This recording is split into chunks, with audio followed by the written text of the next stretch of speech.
I started with a BB gun when I was probably 4 or 5 years old. I've been shooting guns since I was about 4. The first gun I held, I would say I was about 13. So I'm a firm believer in the Second Amendment and a lawful gun owner. Many times when the problem takes a long time to solve, if it goes beyond one protest, one rally, one community meeting, people start falling off.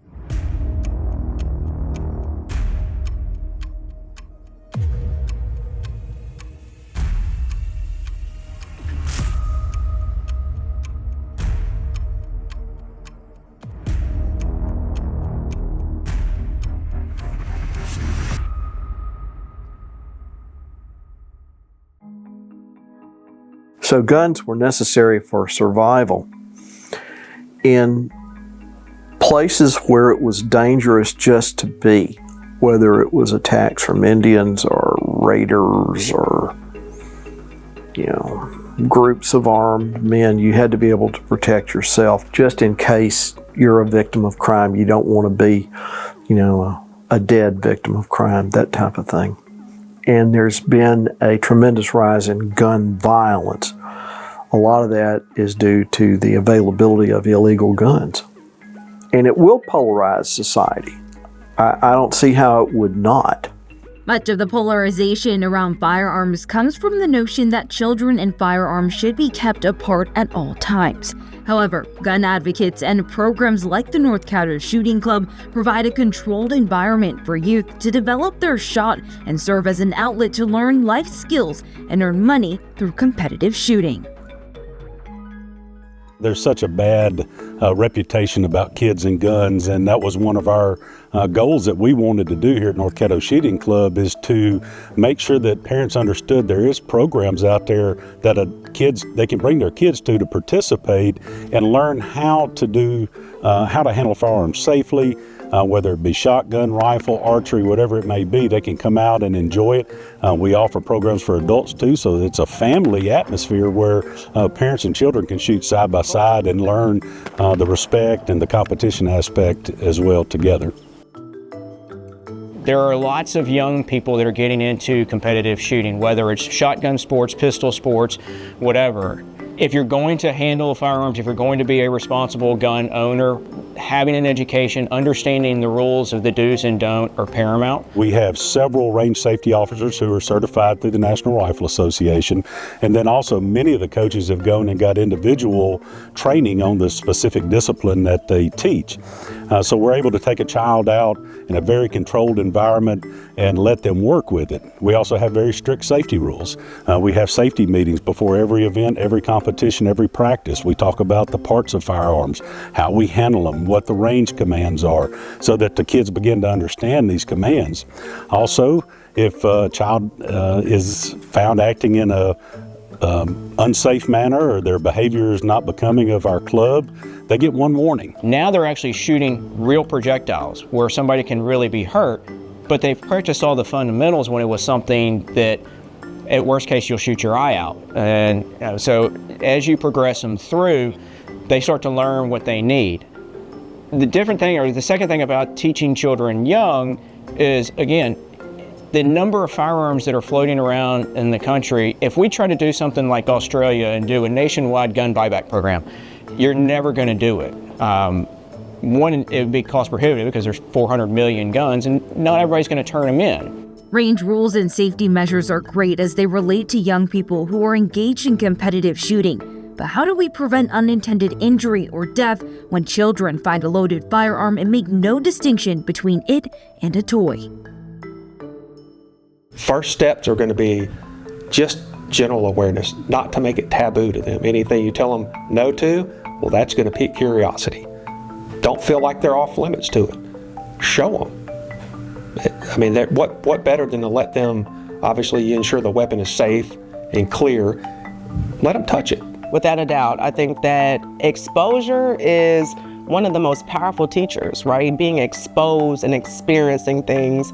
I think even adults need to understand how to safely handle guns. I recently heard a statistic that accidental gun deaths are one of the leading causes of death of children. So our children most definitely need to understand how to safely handle a gun as young as is appropriate. Let them hold it. Show them how to take it apart. Include them, but also include them in the safety of it. There are a lot of parents who carelessly leave their guns around, or just adults who carelessly leave their guns around, and a young person who doesn't know or understand that this is a lethal weapon are accidentally killing themselves. And in fact, I had a mentee who was 17 years old, and he accidentally killed himself with a gun. And there were adults in this space. You know, don't make it taboo. Try to talk to them about everything. And I think the more you invest in the information and sharing of that with your children, your spouse, whoever it is, I mean, it certainly is not going to be a bad thing. It doesn't matter if you're talking about sex, drugs, firearms, smoking. It doesn't matter, because there's this part of your brain way down deep that says there must be something to it. And if I don't know about it, I want to know about it. Why not? So, education young. Educate them. Talk to them. Make sure they understand it. So I think that exposure, appropriate exposure, even if it's just starting at the elementary level of, like we had the DARE program when I was in elementary school, bring that back, but have a specific focus on gun care. So I do agree that the exposure element is going to be deeply important as we move and push the cultural component and aspect of the solution forward. So if you learn about it, you can share everything you've learned with your family. And as they get older, if you want to go shooting with them, there's plenty of places around here to do that. And let them learn themselves and the dangers of it. Brad Simon started dreaming up the Red River Range when he was deployed in Iraq in the early 2000s. He was already a licensed gun dealer, but wanted to create a space that offered locals a higher-end shooting experience that also provided safety for guests at the range and its staff. It's not a matter of whether or not you choose to be a gun owner. Your child or your loved ones are going to come in contact with firearms at some point that's out of your control. So our goal is to teach everyone that we can how to use and how to be safe with those guns. And if we can start, like I did at an early age, in teaching children young that firearms can be fun, but firearms can also be incredibly dangerous, and there's certain rules that you have to abide by when coming in contact with firearms. Getting them at a young age is a lot easier. And then you can prevent some tragedies from happening, because now they've been taught that's dangerous. I need to go find an adult, let them take care of that, as opposed to picking it up, playing with it going off, and then it hurting someone.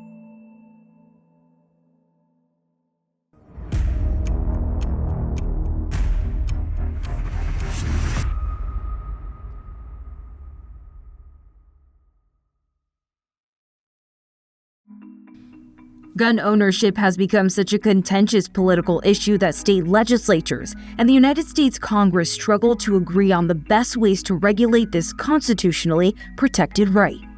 It's the Second Amendment to the Constitution, which means it's in the first 10 Bill of Rights. And people, you have to think about what you want before you ever say that. I think it would not be good to change the Constitution to alter the Bill of Rights. The community has been strengthened by, the right to bear arms, our constitutional rights to protect yourself, and to bear arms, to own weapons, to buy weapons. The Constitution tells me that I can have what I want. There's a certain politician now, and I won't say his name, but he says back when the Second Amendment was written, it didn't allow cannons. Well, actually, it did allow cannons. Do I think civilians should be able to own nuclear weapons? No. But machine guns were legal up until 1934. So we had an entire length of time when those were legal. There's certain restrictions on, like we talked about, suppressors, and the reason I got into the industry. There's absolutely no reason why those should be regulated under the National Firearms Act. Should felons be allowed to possess a firearm? No. Should there be restrictions? Yes. I think we already have all of those restrictions in place, and it goes back to what I said earlier. If we enforce the laws that are currently on the books, then we would be fine. But an analogy that a lot of folks in the gun industry use is it's like punishing the good drivers because there's a drunk driver, and now we're going to take away all cars because you're not smart enough or reliable enough or responsible enough to have a car because there's other drunk drivers with cars. The federal law is mainly what guides us. You walk into a gun store, you choose the firearm that you're willing to purchase. You submit to a background check, which means filling out a form, the 4473. They'll give us a response back saying one of three things, either proceed, delayed, or denied. If it's a proceed and it's within a few seconds, they take their firearm and they can walk out the door with it. There's no registration in the state of Louisiana as far as firearms goes. The challenge in America when you start talking about gun laws is that this is a Second Amendment country. So guns are valued. The possession of gun is highly protected.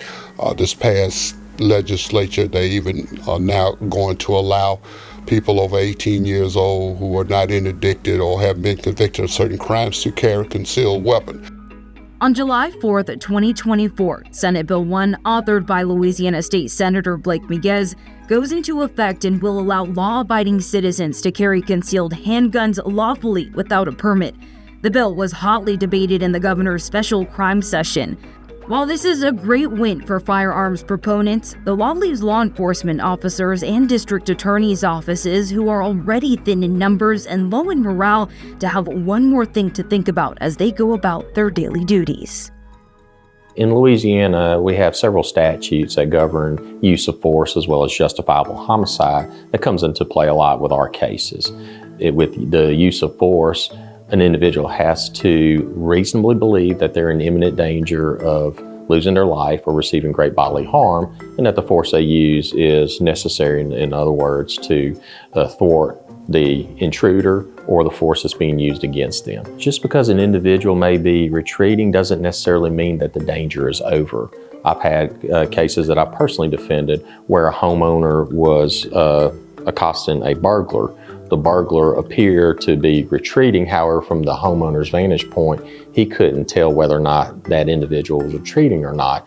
And I always tell individuals and citizens that a burglar, even if they appear to be retreating, can always round back and come on you. And studies have shown that individuals can cover up to 20 feet in less than 2 seconds, which is a dangerous course that can happen. And these type of cases happen so fast. So hindsight is never used in these type of cases. It's always what that individual reasonably believes at the time the incident is occurring. So retreat is not necessarily a end-all be-all. We always try to calculate risk and the unknowns, but once again, taking the advice of learning what you're going to carry, a firearm, and especially if you're going to constitutional carry, open carry, which Louisiana's been an open carry law for as long as I can remember, but is knowing what you have and knowing how to use it and when to use it is more, particular as far as learning what your justifiable homicide law is. These are all things that, especially if you take a concealed carry class, you learn the ins and outs of that, because you want to know when you can deploy your weapon, use it, in a life or death situation or great bodily harm. Certainly that would be like driving a car. I know it's not the same thing, but you want to become better at it so you don't have an accident. The law of unintended consequences is a mother. It is the mother of all problems. Whether you accidentally shoot somebody or you kill somebody while you're drinking and driving, or you pick your list of offenses. Well, I never thought that would happen. Well, of course not. You didn't wake up this morning and go, wow, I think I'm going to screw up today. Nobody thinks that. So, it takes a lot of reflection. There have been cases where individual had guns and they careless with them, and nobody get killed. He don't kill nobody. But man, Lil John's daughter picked that gun up and looked at it, didn't know what it was, and shot herself. So You know, it's a win-win, lose situation. You have to balance that against the public's right to protect itself from people who use guns illegally. So within that realm, it makes it very difficult for us because guns themselves are not illegal. It's just how they're used. And as far as what people can own, I don't think anybody ought to have a nuclear weapon. That's pretty easy. You know, not a problem. Rocket launchers, not in favor. You know, 57 millimeter grenades, not in favor. But as far as being able to either collect or go out and shoot, I think that's pretty much a hands-off. You know, they're not cheap. Good ones are very, very expensive. And if you enjoy that part of it, then I think that's fine. You're not going to go out and play demolition derby with it. You're just not. And so hopefully you would have some common sense involved. That being said, there are a lot of people that do not have any common sense and they do stupid things. All the bad that's been done with the firearm has not been done by a firearm, but by the person holding the firearm. And you know, I made the comment when y'all were here last that, you know, Cain and Abel was a rock, it wasn't a gun. And bad people have been doing bad things to people for a really long time prior to guns being around.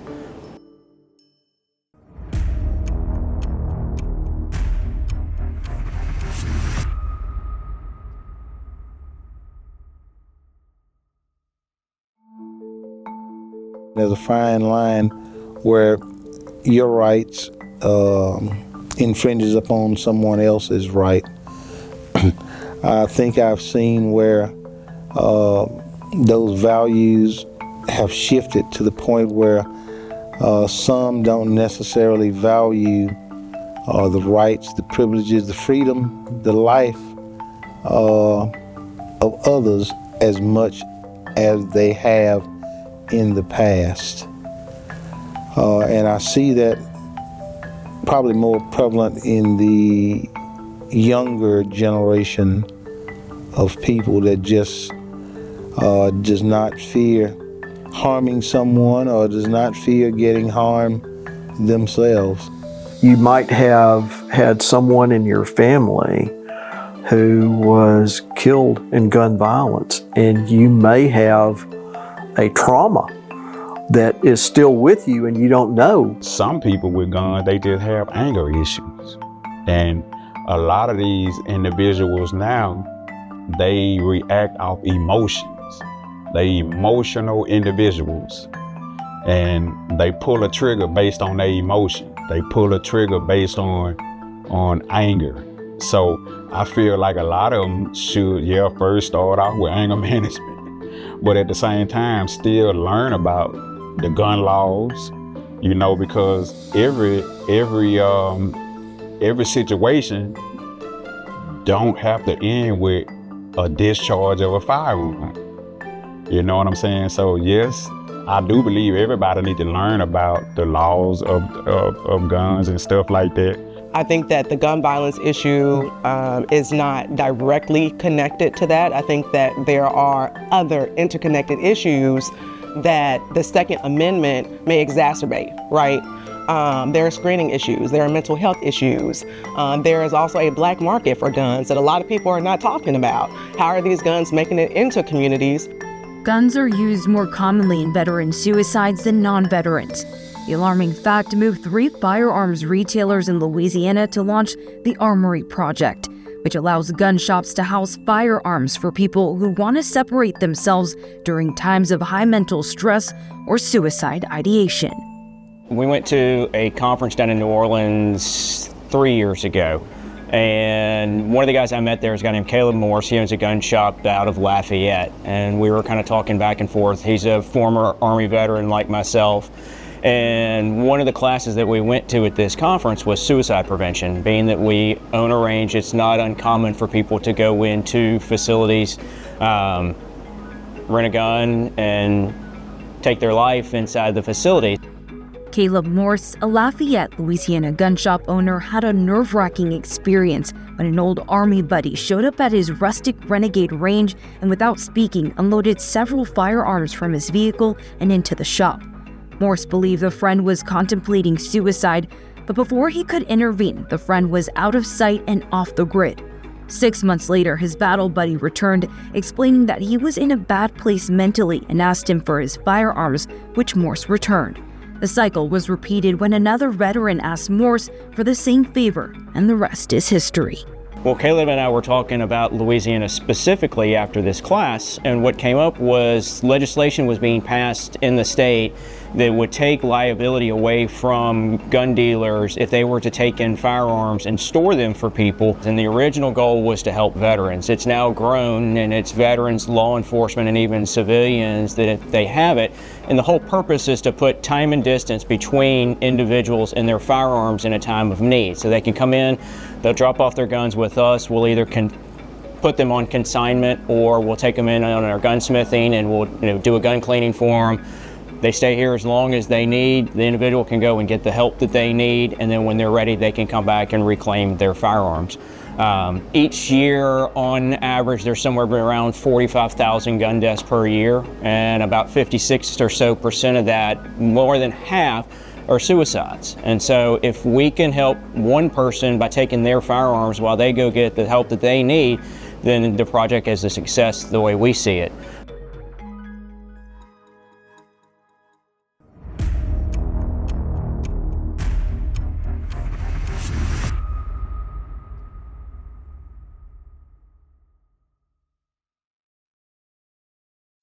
In 2001, the U.S. Department of Justice, through the ATF, launched the Project Safe Neighborhoods initiative, which brings together the combined authority of local, state, and federal law enforcement in an effort to curtail violent crime. Safe Neighborhood is an arm of the federal government. It's an arm of the DOJ.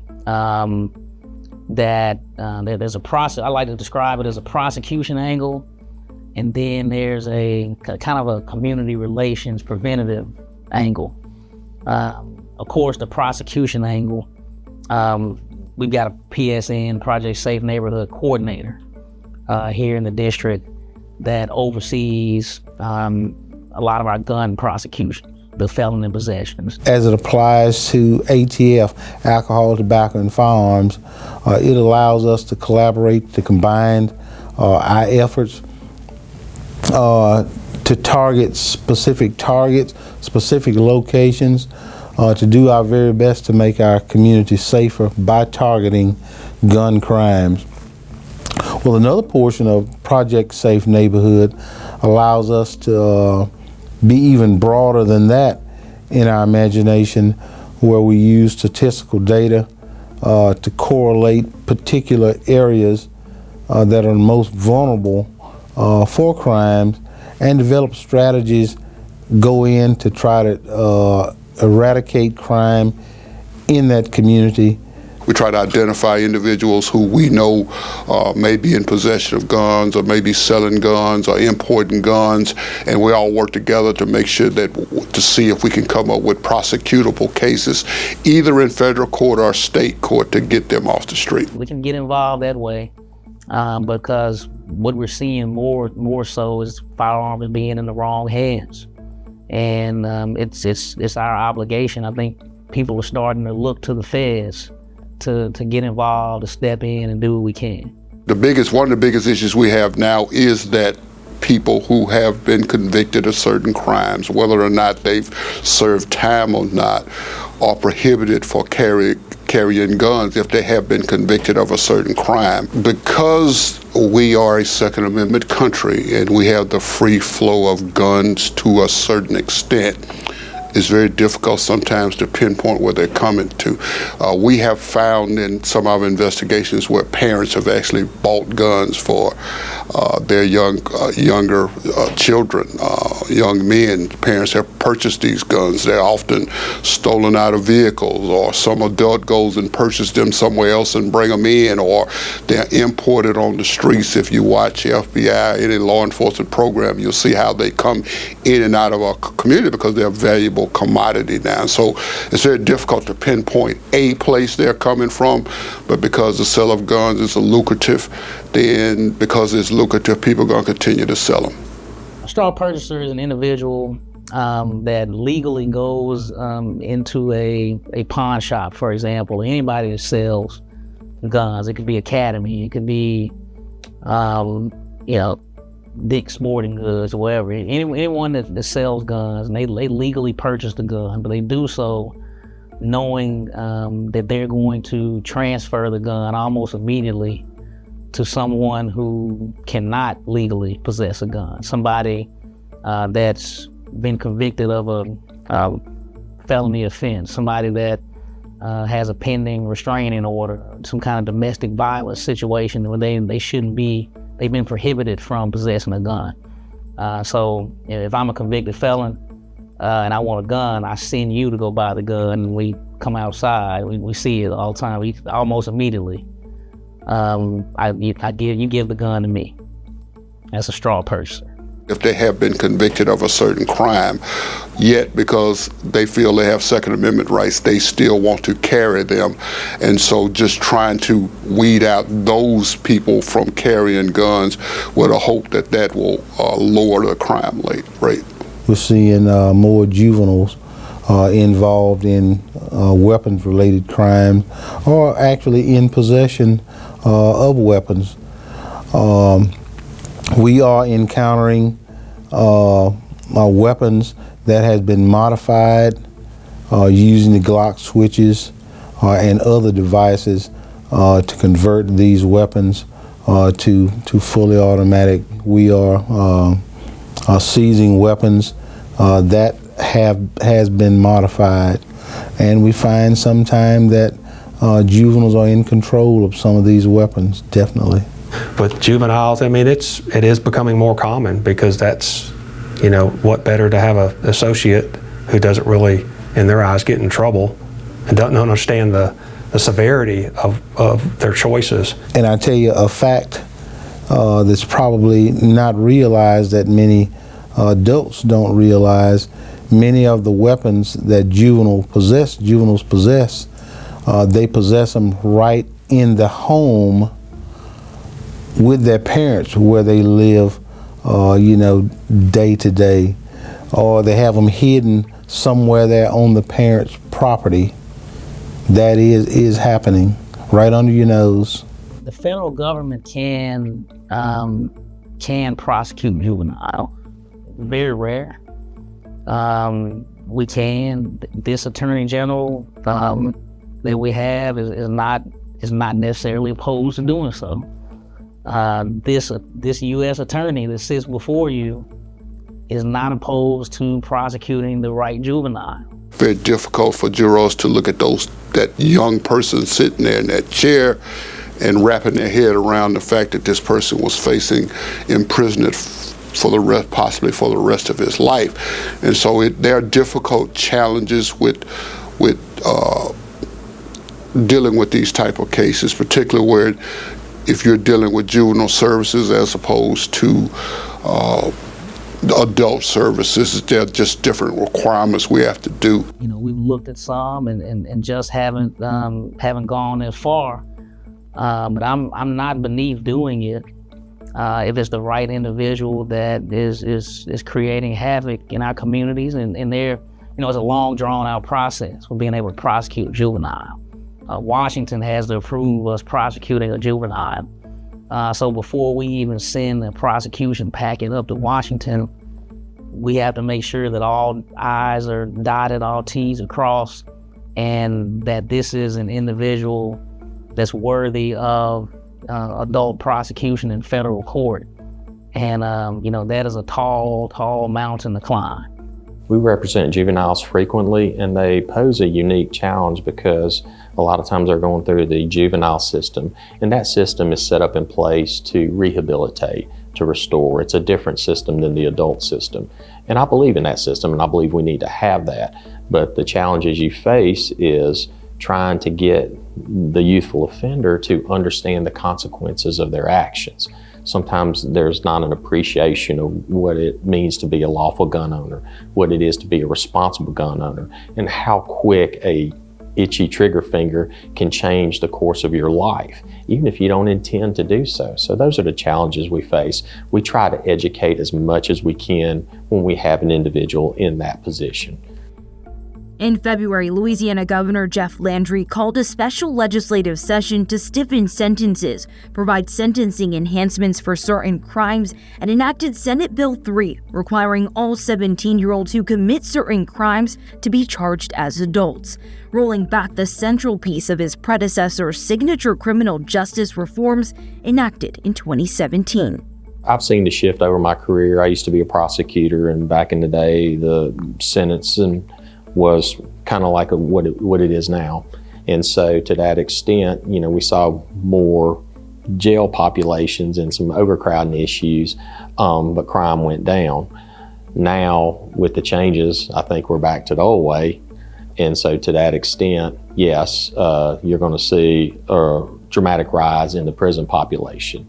The biggest problem we have sometimes with the legislature is what we call unfunded mandates. They'll ask us to do something or work in a different direction, yet we're not funded in order to do it. So we have limited resources, and we have to adapt what we have to what the legislatures want. But that's America. The legislature make laws. Our job is to try to execute them as best we can. So we're looking to see in the regular session whether or not they add additional funding to us and give us additional tools that we can use.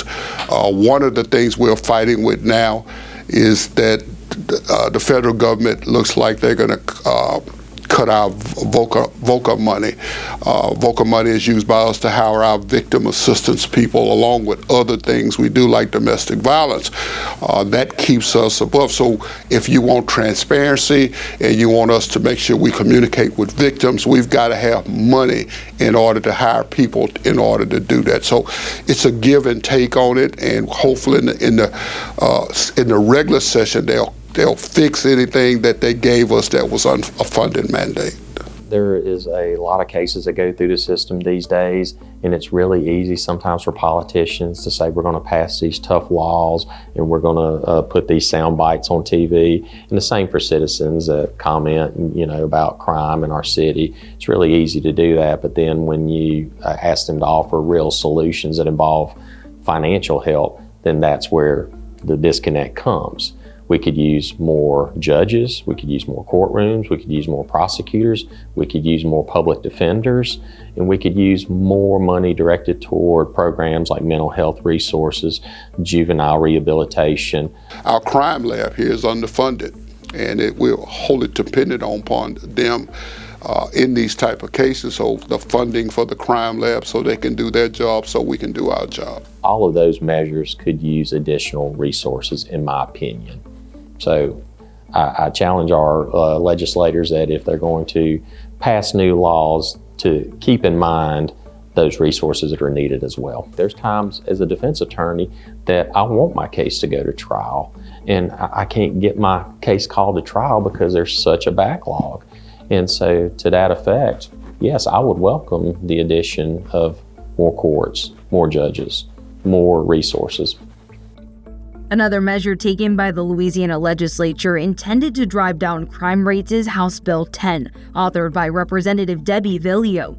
The bill limits the amount of good time that state and parish prisoners can receive, capping it at 15% of the offender's sentence. It also eliminates the privilege of good time for sex offenders and anyone deemed a habitual offender.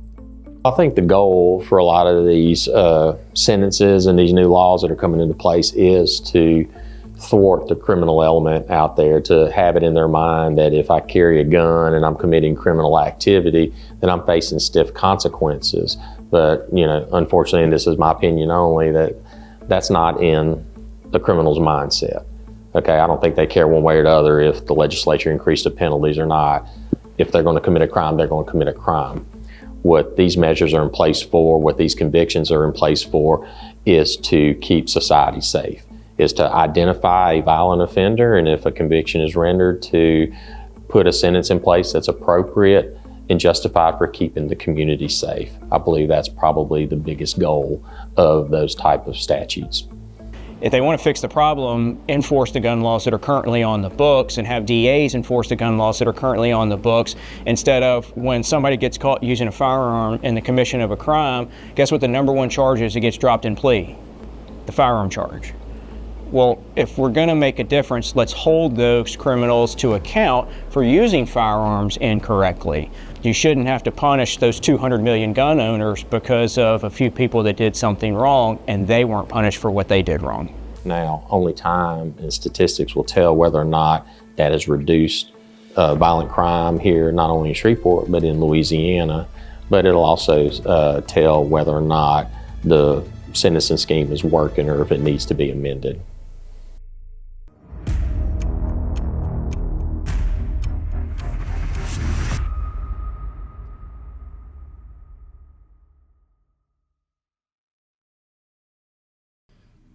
Lorenzo Davenport is a master barber and the owner of Who's Next Barbershop in Shreveport.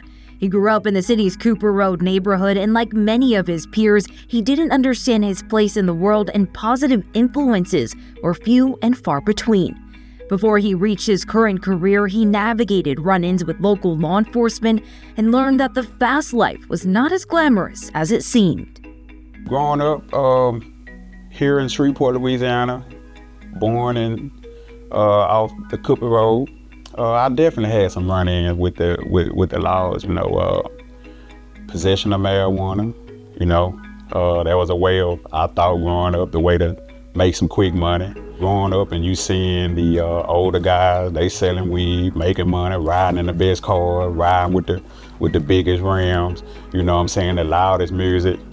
Going through your mind like, hey, you know what, man, I'm gonna get it like that. In the era that I grew up in, holding a gun for the first time, it was made me feel invincible. You understand what I'm saying? Untouchable, but at the same time curious. And I think at that point, I knew the control an individual can have. Well, it all starts, in the home. And to that extent, it's my hope that parents continue to educate their children about the consequences of guns. We believe gun violence is a long-term systemic issue that's deeply rooted in societal issues and community issues. So how can we engage everyday people with a sense of urgency? My first gun charge, which was probably 90-something, 98 or whatever. Before his infatuation with fast money and fancy things, Lorenzo credits his grandmother with exposing his natural talent for barbering, but he was not yet sold on making his money slowly or owning a business. He had to learn the hard way. I think at that time, I really wasn't sold on cutting hair at the time. It was just something to do. And but like I say, selling marijuana, that also was the thing to do. But I reaped the benefits from it. So I think like when I got in 9th grade, I was selling weed in 9th grade. I never did juvenile. It was straight to CCC. And it's a bad feeling once you start hearing those clink, clink, clink, clink, clink. And it's like, man, I really done messed up. Like, wow, I'm really behind bars. Man, my life over with. But then you have to snap out of it so quick because now you gotta get into survivor mode. You understand what I'm saying? It's scary. You know what I mean? And I think now it's crazy because now it's like bragging rights for the kids now in there. But in my era, it was like, man, I messed up. Being behind bars, it's nothing nice, man. You got to get up when they say get up. You got to eat what they feed you. You got to deal with different type of other people energies and vibe. Noise all night. I mean, it's a place that I wouldn't advise anybody to go. I wouldn't wish it on my worst enemy. I raised 5 kids, 3 of them were boys. And I find a lot of the problems we have in society with guns, particularly among our young people, is just the lack of discipline in homes and the lack of teaching kids self-discipline and teaching our kids the proper use of what guns are really for. They've been glamorized to an extent. I think most parents need to start invading their kids' privacies. You know what I mean? Being involved in their everyday activities. I also think that, not trying to be biblical wide, but charity starts at home, then spread abroad. So I feel like a lot of things take place at home. And but it's still sad to say now, because most parents now are afraid of their kids. And the Bible also says a little lump turns into 11. So if we don't tackle certain things while it's small, once it get big, it's too late.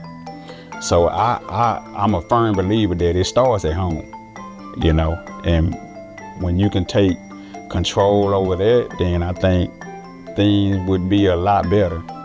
When we think about advocacy and activism, many times we think about protests, we think about rallies, we think about press conferences.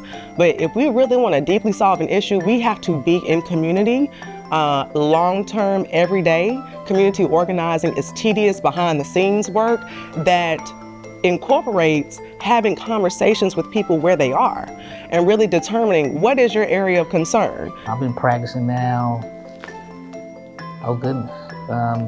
16, 17 years, and the offender is younger. And I got colleagues that have been practicing 40 years, and they'll tell you the same thing. The offender is younger, and the offender is more reckless. Even early on in my career, I don't remember seeing as many drive-by shootings. There were not as many carjackings by juveniles. I say all the time that I don't think the crafters of the juvenile code could imagine, 50, 60 years ago, whenever it was drafted, they couldn't imagine a situation where we would be out of juvenile beds in every parish. Almost every parish. The sheriff, the DA, whoever, we're running out of space to keep these juveniles because of the shootings, because of the armed robberies, and what have you. They couldn't have imagined that.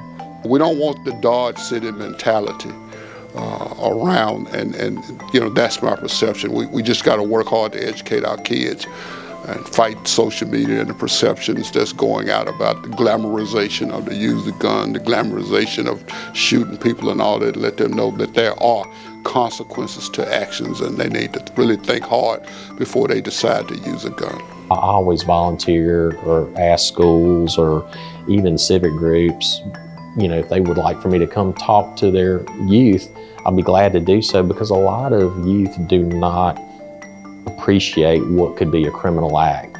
A lot of times they'll think, if John Smith brings his gun and puts it on the console, and we get pulled over, he's in trouble. It's like, no. Everybody in that car is pulled over. That's called constructive possession. And once you teach them constructive possession, all of a sudden it's like, I need to get out of that car if I see that gun. We have a bureau within the police department called the Community-Oriented Policing Bureau, which is somewhat of our educational component, where officers can come to anyone, any group, and help to educate about safety and our community. The course of time, having tenure like I do remember when there was significant emphasis put on community education, on crime prevention. While we're talking about gun violence, the area of concern on the Cooper Road might be mental health, or it might be infrastructure, right? In Cedar Grove, it might be education or access to equitable education. In other areas, Moortown, it might be transportation. And we really have to understand directly from the people what is their area of concern, because each of those pieces, though I never said gun violence, infrastructure, education, nutrition, health, all of these issues are directly connected to this community issue of violence. A safe neighborhood is a great neighborhood, and it's something that you have to constantly work at, because many of the things that are the catalyst for crime are not necessarily law enforcement related. You have to really look beyond that and try to eradicate it by removing the source that feeds it to begin with. And so not only do we have to have these conversations with people in community, the next step is to pull people in, because again, ASAP is about engaging everyday people. You don't necessarily have to be a politician or public servant. You don't have to be an academic or a researcher. You can simply be someone that is concerned or impacted by the issue.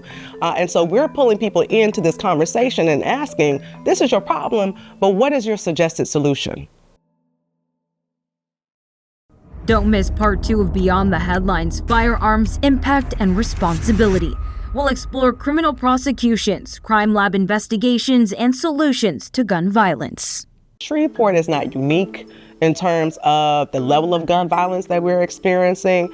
There are interconnected issues that we keep not solving for, right? It takes me back to math, which I was horrible at, but we used to have to solve for the root. As a former prosecutor, now as a defense attorney, I've seen it all. Sometimes these defendants, they come in, they plead right away. Sometimes we go to trial. The question's always the same: is did this particular gun fire this particular bullet or cartridge case? The best thing we can do is provide a path for our youth, our young people to walk on, but it's going to be up to them to walk on it.